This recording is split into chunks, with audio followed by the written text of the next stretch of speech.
Washington chain migration, or family-based immigration, has emerged as a key point of negotiations and the subject of heated, inaccurate exchanges as Congress tries to reach a deal on giving legal status to undocumented migrants who arrived in the United States as children, known as Dreamers.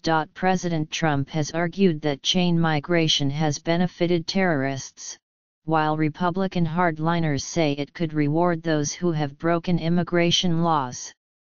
Some Democrats have inaccurately characterized attempts to limit what they call family reunification. Here's an assessment. Under current immigration law, American green card holders can sponsor their spouses and unmarried children for permanent residence. Additionally, United States citizens can petition for residence for their parents, siblings, and married adult children. It is implausible that Sayfullo Saipov, the suspect in the attack in October in Manhattan, enabled 22 to 24 people to immigrate to the United States.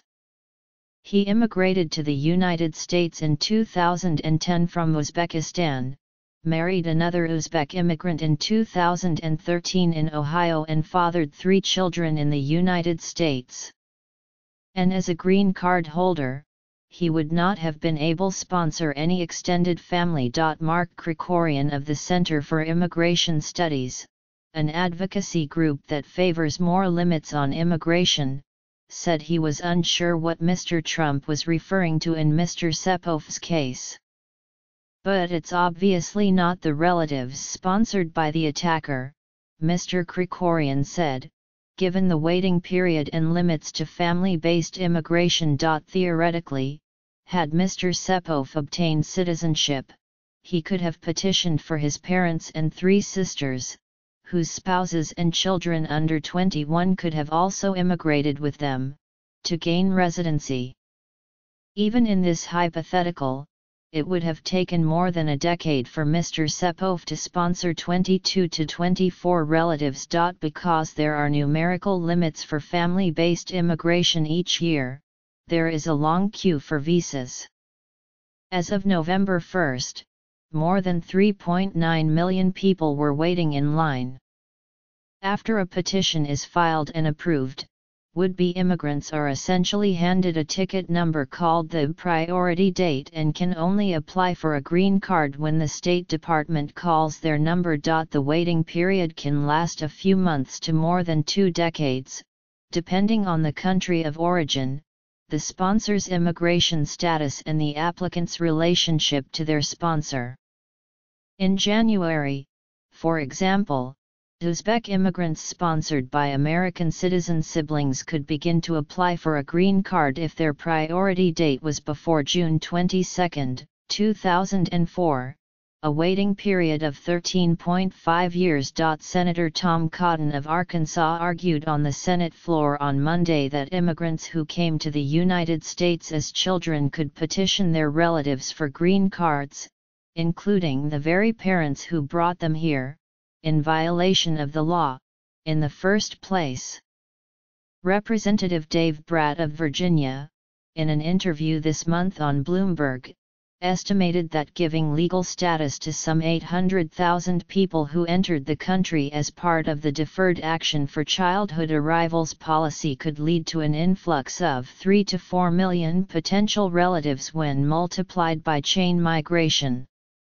A spokeswoman for Mr. Bratt said the congressman based his estimate on research showing one immigrant could lead to an average of an additional 4.2 people coming to the United States, with higher numbers from South and Central America.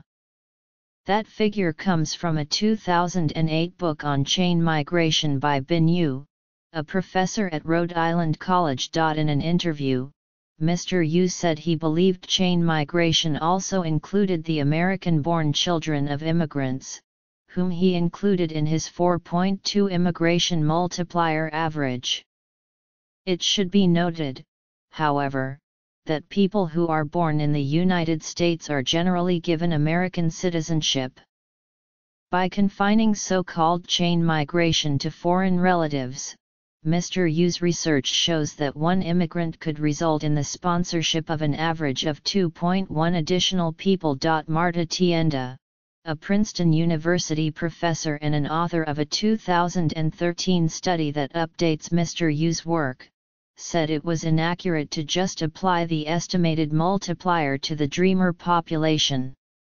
Her study estimated that each immigrant sponsors an even higher average of relatives 3.45, but she emphasized that included all immigrant groups and was driven by employment visas holders, who are much likelier to be naturalized and sponsor foreign relatives. You can't just multiply by 800,000. That's crazy, Ms. Tienda said, adding the average number of relatives sponsored by dreamers would absolutely be much lower than 3.45. To apply for the Deferred Action for Childhood Arrivals program, immigrants had to be younger than 31 on June 15, 2012, and must have proof of having arrived in the United States before 16. So their children are likelier to be American citizens, and their spouses also legal residents, citizens, or dreamers themselves. If dreamers are given a pathway to citizenship through legislation, their parents could indeed eventually obtain legal status. But those who entered the United States illegally are required to leave the country and wait 3 or 10 years before applying for an immigration visa. That's a significant barrier most would be unlikely to contemplate, according to the Migration Policy Institute. Because these factors, the dreamers would sponsor, on average, about one family member over their lifetime, the institute estimated. Representative Adriano Espaillat of New York characterized chain migration as parents who want to reunite with their children. Representative Luis V. Gutierrez of Illinois defined it as immigrations petitioning for their spouses. Republicans are not suggesting the elimination of family-based immigration, but rather limiting it to a so-called nuclear family, that is, a set of parents and their children. Over the summer, Mr. Trump endorsed a bill sponsored by Mr. Cotton that eliminates family-based immigration for parents, siblings, and adult children. But the bill would still allow American citizens and green card holders to sponsor their spouses and children under 21. It also establishes a visa class for foreign parents to visit their children who are American citizens.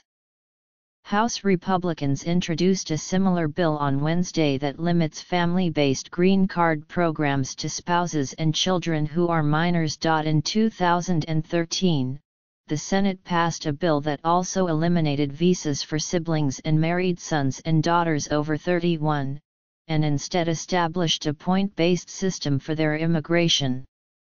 No Democrat voted against it. Though the House did not consider that legislation, Mr. Gutierrez was a sponsor of a bill with similar provisions that year, despite characterizing Mr. Trump's demands to end chain migration and to build a border wall to limit immigration as ransom.